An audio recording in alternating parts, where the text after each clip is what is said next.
The Institute for Priestly Formation, located in Omaha, Nebraska, in partnership with Spirit Catholic Radio, is pleased to present the Lenten Reflection Series, The Journey to Jerusalem.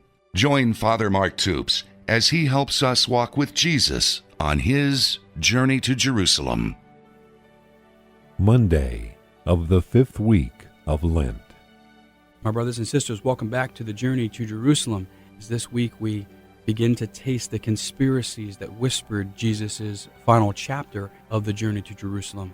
Today we find ourselves in Luke chapter 13, verse 31, as we hear that Herod wants to kill you. Conspiracy lurks. A murky fog of betrayal lingers. With the scribes and Pharisees seething, a new threat emerges today as they confront Jesus in Luke 13:31. Get away from here, for Herod wants to kill you.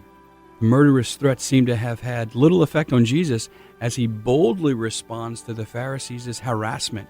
Jesus says in Luke 13:32, "You may go and give that fox this message. Learn today, and tomorrow I cast out devils, and on the third day I attain my end." Jesus is unscathed by Herod's intimidation. Jesus is unaffected by the conspiracies he's confronted with. Jesus is bold. Jesus is convinced that the Father will come through on his promise. Certainly Jesus is convinced that he will die. However, Jesus is convinced that he will rise from the dead. Jesus is convinced that the Father always comes through on his promises. When you and I face difficulties in life, we may not understand. We may not understand how we got there. We may not understand how to get out. We may not understand what's going on. However, regardless of what you are facing right now in your life, and whether or not you understand, God has promised that he will be with you in it.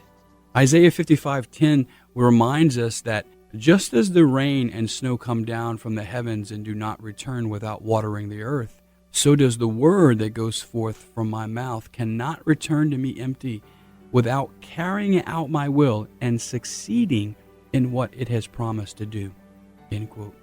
When God makes a promise, God comes through on his promise. God always comes through on his promises.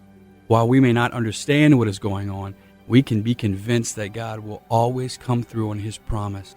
We can be convinced, just as Jesus was convinced, that God always comes through on his promises. He promised that he would be there for you, and his word always accomplishes the end for which it was sent. My friends, be confident, be bold, and be convinced that God is with you, even if you don't understand what's going on in your life.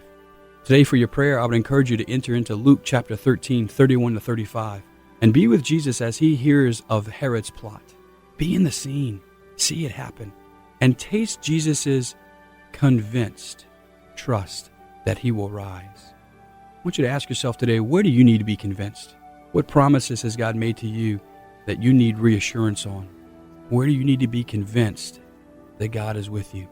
As you pray this prayer with me. Jesus, I long to live my life with unwavering trust in you, into every doubt and fear, so that I may live convinced of your fidelity. God bless you. To listen to today's reflection again, or to order a copy of the Journey to Jerusalem booklet with the daily readings, the website is www.priestlyformation.org.